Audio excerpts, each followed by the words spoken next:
Setelah menerima keselamatan dan kelahiran baru, kita pasti ingin membangun satu kehidupan baru yang berbeda dengan cara hidup kita yang lama. Jika dahulu kita jauh dari Tuhan, tentunya sekarang kita ingin hidup dekat dengan Tuhan dan semakin bertumbuh dalam pengenalan akan Tuhan. Kita ingin sebuah kehidupan rohani yang sehat dan dapat menyenangkan hati Tuhan dalam semua aspek hidup kita. Ada dua hal yang harus dilakukan agar kerohanian kita bertumbuh. Pertama, membangun persekutuan pribadi dengan Tuhan, dan kedua, tertanam di sebuah gereja lokal. Kedua hal tersebut merupakan syarat mutlak supaya kita bertumbuh dalam Tuhan. Membangun persekutuan pribadi dengan Tuhan.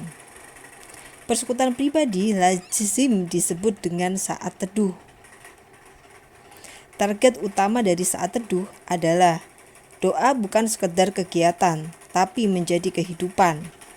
Bertambahnya pengetahuan akan firman Tuhan, kehidupan baru yang semakin terpancar menjadi seperti Yesus. Persekutuan pribadi atau saat teduh dengan Tuhan dilakukan melalui dua kegiatan, yaitu membangun kehidupan doa pribadi dan merenungkan firman Allah.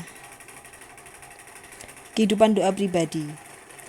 Membangun kehidupan doa pribadi dengan Tuhan adalah kebutuhan dan keharusan bagi orang percaya. Karena melalui kehidupan doa pribadi, kita akan mengalami pertumbuhan rohani. Bagaimana memulai dan membangun kehidupan doa pribadi? Tentukan waktu yang khusus untuk bersekutu dengan Tuhan secara pribadi melalui pujian dan penyembahan setiap hari. Lalu, laksanakan dengan disiplin, tekun, dan segenap hati. Yesus berkata pada murid-muridnya dalam Matius 26 ayat 41, "Berjaga-jagalah dan berdoalah supaya kamu jangan jatuh ke dalam pencobaan. Roh memang penurut, tetapi daging lemah." Pada malam terakhir sebelum Yesus ditangkap, Yesus mengajak 3 muridnya, Petrus, Yakobus, dan Yohanes, untuk berdoa bersama di Taman Getsemani. Tetapi ketika Yesus sedang berdoa, ketiga murid Yesus itu jatuh tertidur karena tak sanggup melawan keinginan dagingnya. Bersekutu dengan hadirat Tuhan itu berlawanan dengan keinginan daging. Jika kita ingin membangun kehidupan doa pribadi yang kuat dengan Tuhan, kita harus mengalahkan keinginan daging kita yang cenderung menarik kita menjauh dari kegiatan rohani dan Tuhan. Jadi, kita harus terus melatih diri untuk lebih mengikuti keinginan roh supaya dapat tetap fokus untuk mencari dan menyadari kehadiran Tuhan dalam doa kita. Doa pribadi dan pujian dan penyembahan yang kita naikkan dapat dilakukan dengan atau tanpa musik sekalipun. Tetapi intinya ada pada kesungguhan hati kita. Setelah itu, kita harus membuka hati untuk Tuhan berbicara melalui firman-Nya. Merenungkan firman Tuhan. Setelah melakukan doa pribadi, lanjutkan dengan merenungkan firman Tuhan. Merenungkan firman Tuhan bukanlah sekedar membaca Alkitab, tetapi merenungkannya sampai kita menemukan kebenaran firman. Nasihat Musa untuk Yosua, Yosua 1 ayat 8. Janganlah engkau lupa memperkatakan kitab Taurat ini, tetapi renungkanlah itu siang dan malam, supaya engkau bertindak hati-hati sesuai dengan segala yang tertulis di dalamnya. Sebab dengan demikian, perjalananmu akan berhasil dan engkau akan beruntung. Daud berkata dalam Mazmur 1 ayat 2-3, "Tetapi yang kesukaannya ialah Taurat Tuhan, dan yang merenungkan Taurat itu siang dan malam. Ia seperti pohon yang ditanam di tepi aliran air, yang menghasilkan buahnya pada musimnya, dan yang tidak layu daunnya, apa saja yang diperbuatnya berhasil." Merenungkan firman Tuhan berarti belajar, mengingat, dan memikirkan dengan sungguh-sungguh setiap firman yang kita baca, sehingga kita mendapatkan petunjuk, nasihat, serta kebenaran yang dibutuhkan dalam membangun kehidupan yang berkenan kepada Tuhan. Sebaiknya kita membiasakan diri membuat catatan tentang pasal maupun ayat yang kita renungkan, sehingga jika sewaktu-waktu dibutuhkan, dapat dengan mudah menemukannya kembali. Langkah-langkah dalam merenungkan firman Tuhan. 1. Tentukan jenis pembacaan Alkitab. Membaca secara berurutan dari kitab Kejadian sampai dengan kitab Wahyu. Membaca dengan ketuntunan buku renungan harian. 2. Berdoa meminta tuntunan dan pengertian dari Roh Kudus sebelum memulai membuka dan membaca Alkitab. 3. Bacalah dengan perlahan untuk mengerti peristiwa maupun pesan yang tertulis di firman Tuhan tersebut. 4. Renungkan dengan membuat pertanyaan. Contoh pertanyaan. Apakah firman Tuhan ini mengandung perintah Tuhan, petunjuk, nasihat, teguran, hikmat, janji? Apakah ada sifat, perbuatan, dan kebiasaan kita yang tidak sesuai dengan firman Tuhan? Petunjuk atau nasihat apakah yang diperoleh dari firman Tuhan ini supaya kita bisa hidup sesuai dan kehendaknya? Bisa kalian latihan, renungkan ayat-ayat dengan menggunakan cara seperti yang sudah dijelaskan di atas.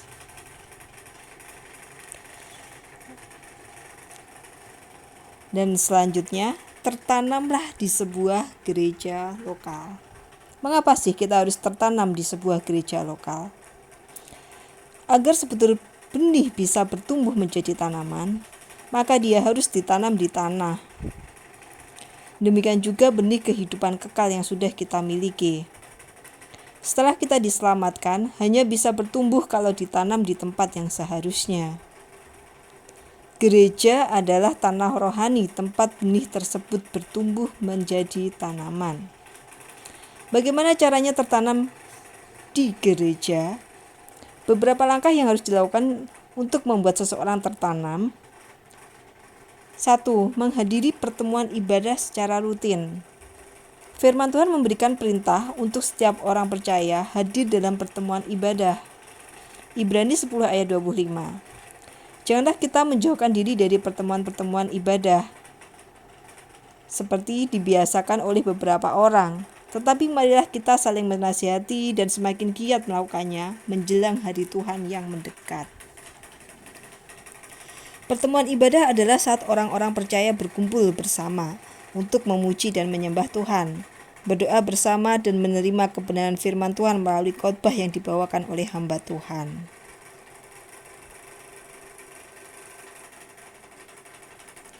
Tak ada orang percaya yang dapat bertumbuh dengan baik jika dia menyendiri. Kita memerlukan saudara seiman untuk dapat saling menguatkan, saling membangun, saling memperhatikan, bahkan saling mengingatkan jika ada di antara kita yang jatuh. Kita memerlukan sebuah keluarga rohani, dan kita bisa mendapatkannya melalui kebersamaan dalam pertemuan-pertemuan ibadah. Itulah sebabnya Tuhan memerintahkan setiap orang percaya untuk giat hadir dalam pertemuan ibadah yang diadakan. Supaya ibadah yang kita lakukan berguna dan membawa keuntungan bagi hidup kita, maka kita harus melakukannya dengan sikap hati yang benar. Pengkhotbah 4 ayat 17. Jagalah langkahmu, kalau engkau berjalan ke rumah Allah. Menghampiri untuk mendengar adalah lebih baik daripada mempersembahkan korban yang dilakukan oleh orang-orang bodoh, karena mereka tidak tahu bahwa mereka berbuat jahat. Perlu Anda ketahui bahwa yang terpenting dalam ibadah bukanlah ritualnya, tetapi sikap hati kita. Sikap hati yang dengan tulus menghampiri Tuhan dalam kekudusan dan ketaatan. Menyembah Tuhan dengan kesadaran bahwa sebagai ciptaannya kita wajib beribadah kepadanya, karena Tuhan memang layak disembah. Sebab tanpa sikap hati yang benar, maka ritual menjadi tidak berguna. Dalam acara ibadah, kita diberi kesempatan untuk memberi persembahan dan persepuluhan. Untuk apa? Apakah persembahan bertujuan untuk penggalangan dana bagi gereja? Apakah harus memberi persepuluhan? Persembahan berasal dari kata sembah. Ketika kita memberikan persembahan, sesungguhnya kita sedang menyatakan penyembahan kita kepada Tuhan. Matius 6 ayat 21. Karena di mana hartamu berada, di situ juga hatimu berada. Memberikan persembahan adalah gambaran memberikan hati kita kepada Tuhan. Memberi persembahan adalah perintah Tuhan. Ulangan 16 ayat 16. 3 kali setahun setiap orang laki-laki di antaramu harus menghadap hadirat Tuhan, Allahmu, ke tempat yang akan dipilihnya. Yakni pada hari roti tidak beragi, pada hari raya 7 minggu, dan pada hari raya pondok daun. Janganlah ia menghadap hadirat Tuhan dengan tangan hampa. Jadi sesungguhnya persembahan dilakukan agar setiap jemaat dapat menggenapi perintah Tuhan. Hasil dari persembahan memang gereja, tetapi persembahan yang dilakukan bukan untuk penggalangan dana bagi keperluan gereja. Jika gereja membutuhkan penggalangan dana, maka tidak menggunakan istilah persembahan, tetapi janji iman yang akan dilakukan dengan penjelasan terlebih dahulu tujuan dari penggalangan dana tersebut. Persepuluhan. Perbedaan persembahan dan persepuluhan. Persembahan nominal yang kita berikan adalah keputusan kita sendiri berdasarkan kerelaan hati. Persepuluhan nominal yang harus diberikan telah ditentukan oleh Tuhan, yaitu 10% dari semua penghasilan kita. Ulangan 14 ayat 22.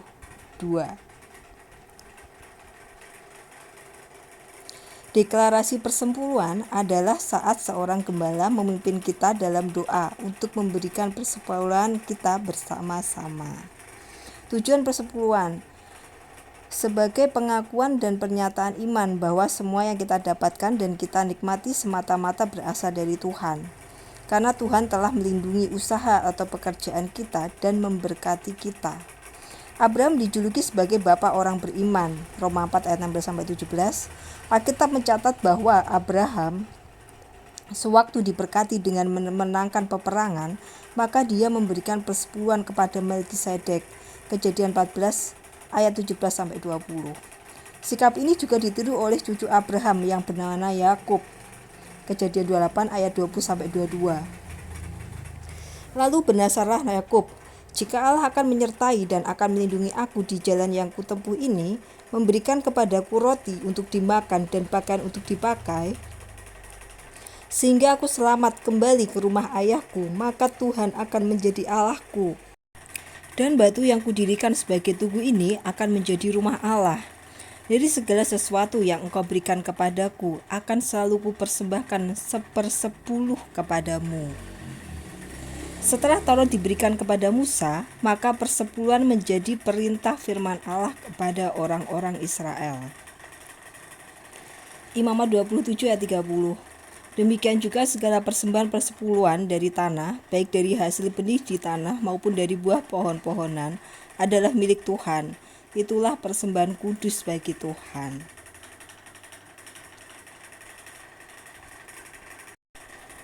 Mengambil bagian dalam sakramen. Sakramen bukan hanya upacara agamawi yang rutin dan mati, tetapi terdapat rahasia Kristus di dalam implementasinya. Ada 2 macam sakramen, yaitu baptisan air dan perjamuan kudus. Baptisan air melambangkan kematian seseorang dari kehidupan lama dan dibangkitkan kembali dalam kehidupan baru melalui persekutuan dengan kematian Yesus. Perjamuan kudus. Tuhan Yesus memberikan perintah untuk murid-muridnya melakukan perjamuan kudus dalam peristiwa yang dikenal sebagai perjamuan malam terakhir. Simbolisasi yang terkandung dalam perjamuan kudus. 1. Korban Kristus adalah korban keselamatan.